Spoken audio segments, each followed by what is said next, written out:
अरे बेटी, कोचिंग के लिए जा रही है क्या? हाँ पिताजी जा रही हूँ। मैं कोचिंग के लिए पहले से ही बहुत लेट हो गई हूँ।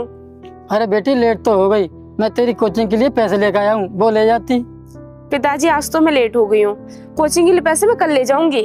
अरे बेटी, मास्टर के लिए फीस टाइम से नहीं पहुँचे तो वो ठीक से नहीं पढ़ाते हैं। पिताजी 1-2 दिन अगर फीस लेट हो जाए तो कोई फर्क नहीं पड़ता। ठीक है बेटी, जैसा तेरी मर्जी, और आराम से जाना, चलती बस में मत चढ़ना। ठीक है पिताजी, मैं आराम से जाऊंगी। ठीक है भैया, मैं चलती हूँ। ठीक है बहन।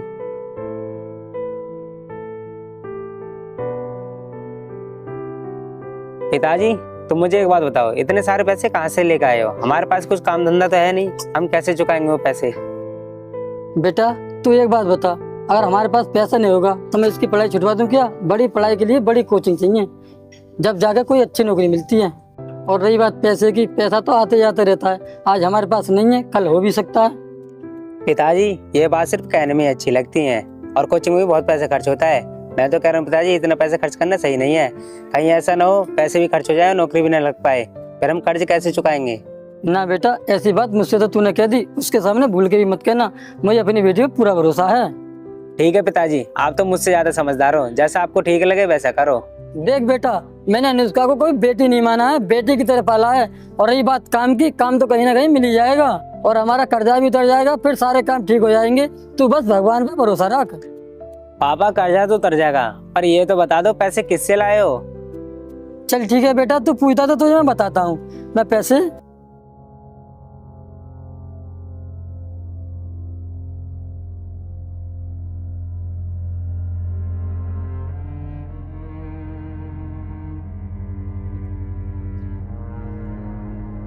जिमिता साहब, राम राम। राम राम भाई, राम राम। आ बैठ। यहाँ नहीं, नीचे बैठ। तेरी इतनी औकात नहीं है जो तू मेरे बराबर में बैठ सके। ठीक करे जिम्मेदार साहब, आजकल औकात पैसे की होने लगी है, इज्जत की नहीं। जिम्मेदार साहब, आपसे मुझे एक छोटा सा काम था। हाँ चल, तू अपना काम बता, क्या काम है तेरा? मुझे अपनी कहानी मत सुना। वो जिम्मेदार, कुछ मुझे थोड़े पैसों की जरूरत थी। हाँ, अब बताया ना तूने कि तू पैसे लेने आया है मुझसे। हाँ जिम्मेदार साहब, कुछ थोड़े पैसे मिल जाते तो आपकी बहुत मेहरबानी होती। वो बात तो ठीक है, क्यों चाहिए तुझे पैसे? क्या जरूरत पड़ेगी तुझे पैसों की, और कितने पैसे चाहिए तुझे? वो जिम्मेदार साहब, मुझे 50,000 रुपये चाहिए मेरी बेटी की पढ़ाई के लिए। 50,000? अरे क्यों बिना काम के अपनी लड़की पर इतने पैसे खत्म कर रहा है? उससे क्या फायदा होगा तेरा? वो जिम्मेदार साहब, मेरी लड़की पढ़ना चाहती है और पढ़ लिख कुछ बनना चाहती है। चल मान ले, उसकी नौकरी लग भी गई, उसकी शादी होकर वो तो अपने ससुराल चली जाएगी, फिर क्या बचेगा तुझ पर? क्यों उसकी इच्छा पूरी करने के लिए खुद को कर्जे में डुबा रहा है? कहीं अच्छा सा रिश्ता देखकर उसकी शादी कर दे। चल छोड़, मुझे क्या लेना देना इस बात से, मुझे तो अपने पैसे चाहिए, और तू तो जानता ही है मेरा ब्याज कितना चलता है। हाँ जिम्मेदार साहब, मुझे पता है, मुझे बस 6 महीने का टाइम दे दो, मैं आपके एक एक पैसे चुका दूंगा। देख, टाइम नहीं करना चाहिए, नहीं तो तू तो जानता है मेरी आदत को। हाँ जिम्मेदार साहब, मैं आपके पैसे टाइम से पहले दे दूंगा, मुझे बस आप पैसे दे दो। चल ठीक है, ये ले पैसे। ठीक है जिम्मेदार साहब, राम राम। ये बात तो ठीक है पापा, तुमने जमींदार को 6 महीने का टाइम दे दिया, पर हम 6 महीने में पैसे कहाँ से लाएंगे? अरे बेटा, कुछ ना कुछ तो करेंगे, हम दोनों साथ मिलकर कमाएंगे। पर बेटा, मैं अपनी बेटी को एक अधिकारी जरूर बनाऊंगा। ठीक है पापा, जैसा आप चाहो।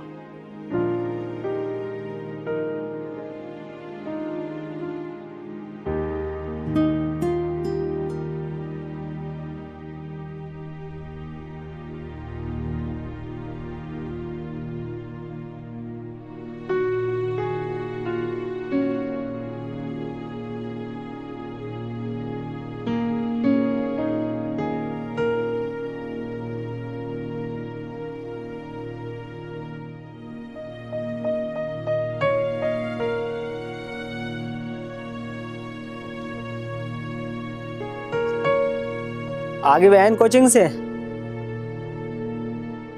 हाँ भैया आ गई। अच्छा बहन, ये बता तेरी पढ़ाई कैसी चल रही है? भैया पढ़ाई तो अच्छी चल रही है, पर इस बार तो मैंने नौकरी का भी फार्म डाल दिया है। आखिरी साल है, मेरी पढ़ाई भी पूरी हो जाएगी, और भगवान की कृपा रही तो साथ ही साथ मेरी नौकरी भी लग जाएगी। हाँ बहन, तो अपनी पढ़ाई की तैयारी में कोई कमी मत आने देना। तुझे नहीं पता तुझे पिताजी कैसे पढ़ा रहे हैं और कहाँ से पैसे लेकर आए हैं। और बहन, पिताजी 5 से लेकर 6 तक कर्जे में डूबे पड़े हैं। अगर तेरी नौकरी नहीं लगी तो जीना मुश्किल हो जाएगा। भैया तुम फिक्र मत करो, मैं पिताजी के पैसा इस तरह बर्बाद नहीं होने दूंगी। तुम देखना, मैं एक दिन नौकरी पर जरूर लगूंगी। ठीक है बहन, तो ये किताबें अंदर रख दे और थोड़ा आराम कर ले, फिर उसके बाद पढ़ लेना। ठीक है भैया, मैं खाना भी खा लेती हूँ, बहुत तेज भूख लग रही है।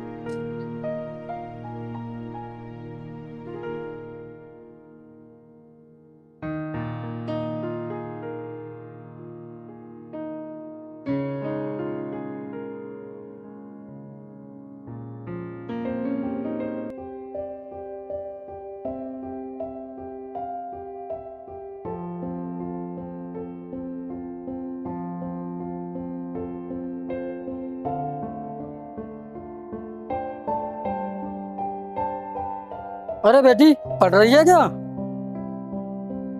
हाँ पिताजी। हाँ बेटी, पढ़ ले। जब तू पढ़ लेगी ना तो इस घर के हालात ठीक होंगे। पिताजी मैंने पूरी तैयारी कर रखी है, बस एक बार मेरे पेपर होने दो, फिर समझ लेना कि आपकी बेटी नौकरी पर लग गई। मुझे तुझसे यही उम्मीद थी। ये बात सुनकर मेरा मन खुश हो गया। वैसे पिताजी मैं आपसे एक बात पूछूं? हाँ बेटी, पूछ। क्या पूछ रही है? आप इतने सारे पैसे कहाँ से लेकर आए? बेटी ऐसा कुछ नहीं है। किसने कहा तुझसे? पिताजी भैया बता रहे थे। बेटी तेरा भाई तो पागल है, तू इन बातों में ध्यान मत दे, तू अपनी पढ़ाई कर बस।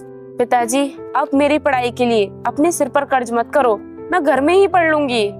बेटी ऐसी बात दोबारा मत करना, और तेरी पढ़ाई मुझ पर बोझ है क्या? ठीक है पिताजी।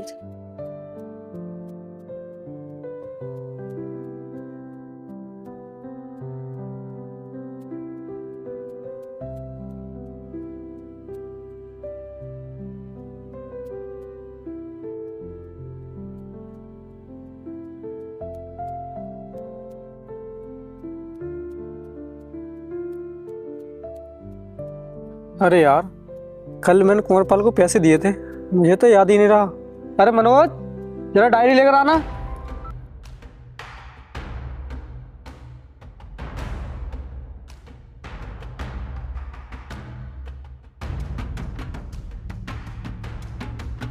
हाँ भैया बताओ क्या बात है। अरे वो कल कुंवरपाल मुझसे पैसे ले गया 50,000, मुझे याद नहीं रहा, डायरी में चढ़ा देना। अरे राकेश भाई, तुम क्यों बर्बाद होना चाह रहे हो? उसके पास फूटी कौड़ी नहीं है, वो पैसे वापस नहीं देगा। अरे मनोज, तू क्यों परेशान हो रहा है? उस पर फूटी कौड़ी नहीं है तो क्या हुआ, उसका घर है ना, हम उस पर कब्जा कर लेंगे। ठीक है भैया, मैं इसमें पैसे ले देता हूँ।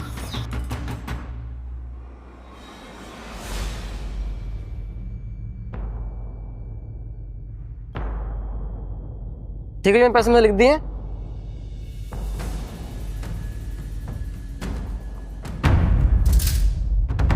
अरे मनोज।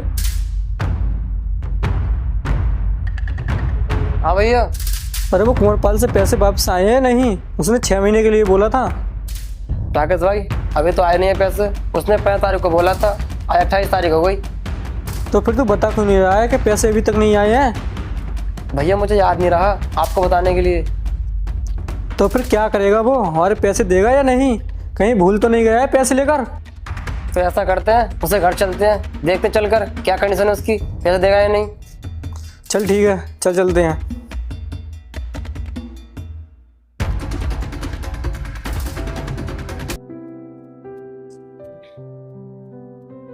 अरे हनी बेटा, वो अंदर पैसे रखे हैं, जमींदार के वापस करने हैं, वो पैसे ले आ।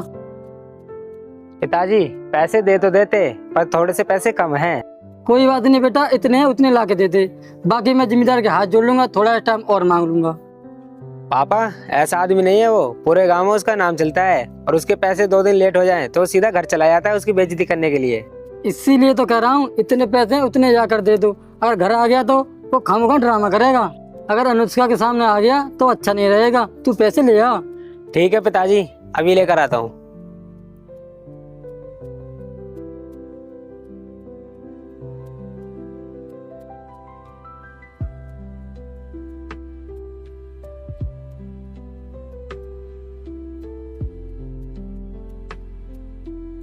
ये लो पिताजी, ये 30,000 रुपये हैं, बस इतने रुपए में मान जाएगा वैसे वो। ठीक है तो फिर मैं चलता हूँ। अरे जिमेर साहब, राम राम। राम राम तो तेरी ठीक है, लेकिन तू पैसे लेकर भूल ही गया। जिमेदार साहब, मैं आपके पास से आ रहा था, पैसे थोड़े कम हैं, ये 30,000 रुपये हैं, बाकी के रुपए थोड़े दिन में पूरे कर दूंगा। हाँ जमींदार साहब, थोड़ा सा टाइम और दे दो, हमारी मजबूरी को समझो। अच्छा पैसे कम है, अगर मैं तुझसे उस दिन बोलता कि मेरे पास पैसे आधे हैं तो तेरा काम चल जाता, और पैसे तू पूरे लेकर आया और दे रहा टुकड़ों में। वो जिम्मेदार साहब थोड़ा सा टाइम और दे दो। चल ठीक है, जब तू इतना कह रहा है तो मैं तुझे 1 महीने का टाइम और देता हूँ। वो जिम्मेदार साहब 1 महीने में क्या हो जाएगा, थोड़ा सा टाइम और दे दो, 4-5 महीने का, मैं आपको एक एक पैसा दे दूंगा। 4-5 महीने? पागल समझ रखा है मुझे तूने? 6 महीने का टाइम तो तूने खुद मांगा था मुझसे, अब तेरे पास सिर्फ 1 महीना है। अगर 1 महीने में मेरे पैसे नहीं मिले ना, तू तो जानता ही मेरी आदत को, मैं तेरे साथ कुछ भी कर सकता हूँ। जिम्मेदार साहब 1 महीने में मैं कहाँ से लाऊंगा बताइए, और कैसे लाऊंगा? देख अब तो मैं जा रहा हूँ, मुझे मेरे पैसे 1 महीने के अंदर अंदर चाहिए, समझा तू?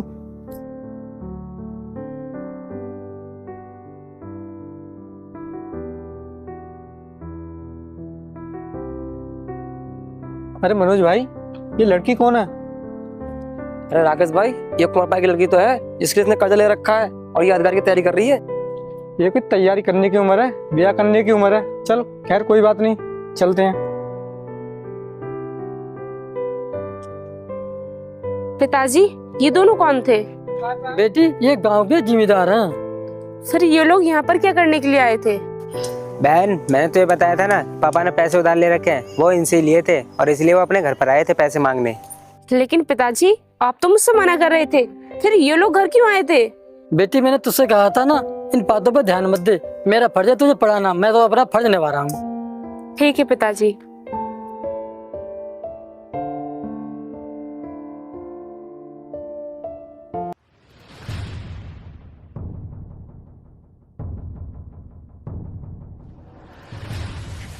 हाँ भाई, तुमने तो गरीब बनकर लूटने का ठेका ही ले रखा है। जिम्मेदार साहब ऐसी बात नहीं है, बस मुझे थोड़ा सा टाइम और दे दो, मैं आपका एक एक पैसा वापसी कर दूंगा। अगर तुझे पैसे वापस करने हैं तो अब तक करना देता तू। तूने मुझसे फालतू टाइम और मांगा 6 महीने का, वो भी मैंने तुझे दिया। अब मुझे पैसे नहीं, तेरे घर चाहिए। ये घर खाली कर और निकल यहाँ से। नहीं जमींदार साहब, ऐसा मत करो हमारे साथ, हमें थोड़ा टाइम और दे दो, हम आपके सारे पैसे वापस कर देंगे। हमारे पास यही घर है, इसे छोड़ के हम कहाँ जाएंगे? इस घर के सिवा हमारा और कोई ठिकाना नहीं है। हम आपसे वादा कर रहे हैं, हम आपके पैसे जल्दी दे देंगे। ओए, बहुत है तेरा नाटक, थोड़ा कम बोल ले। पढ़ाई घर खाली कर, निकल यहाँ से। क्यों करेंगे हम घर खाली? हम पुलिस में जाएंगे और रिपोर्ट करके आएंगे। अबे ओए कानून मंत्री, कानून हमें मुझसे कहा, मैं तुझ पर ऐसी ऐसी धारा लगवा दूंगा कि तेरे समझ में नहीं आएगा कि कौन से केस में जमानत करवाऊं। क्यों जाए हम घर छोड़कर? हम कहीं नहीं आएंगे, चाहे तुम कोई सी धारा लगवाओ। चुप कर बुड्ढे, तेरी समझ में नहीं आई? मनोज क्या करना है इनका? करना क्या है, भगाओ यहाँ से इनको।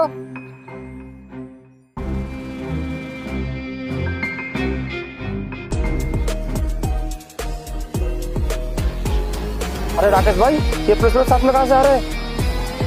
अरे ये तो अपना आदमी है, आने दे इसको। तू क्यों डर रहा है खामखा?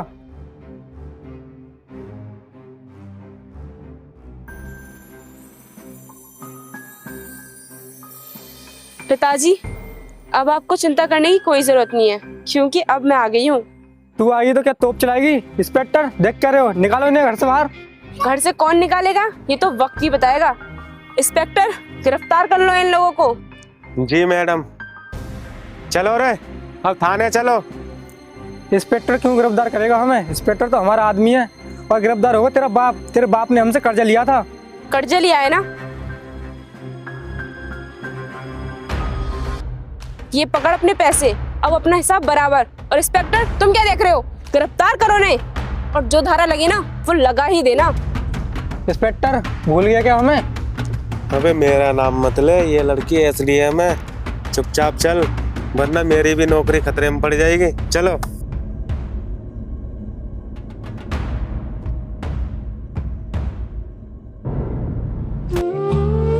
पिताजी कर दिया ना मैंने आपका सपना पूरा। हाँ बेटी, तेरी जैसी बेटी जिस गरीब माँ बाप के पास हो वो कभी दुखी नहीं रह सकते। बेटी मुझे तुझ पे बहुत गर्व है। आ चल अंदर आ। नहीं पिताजी, अब इस घर में रहने के दिन गए, अब हम लोग नए घर में रहेंगे। चलो पिताजी, हमारे नए घर चलते हैं। चलो भैया।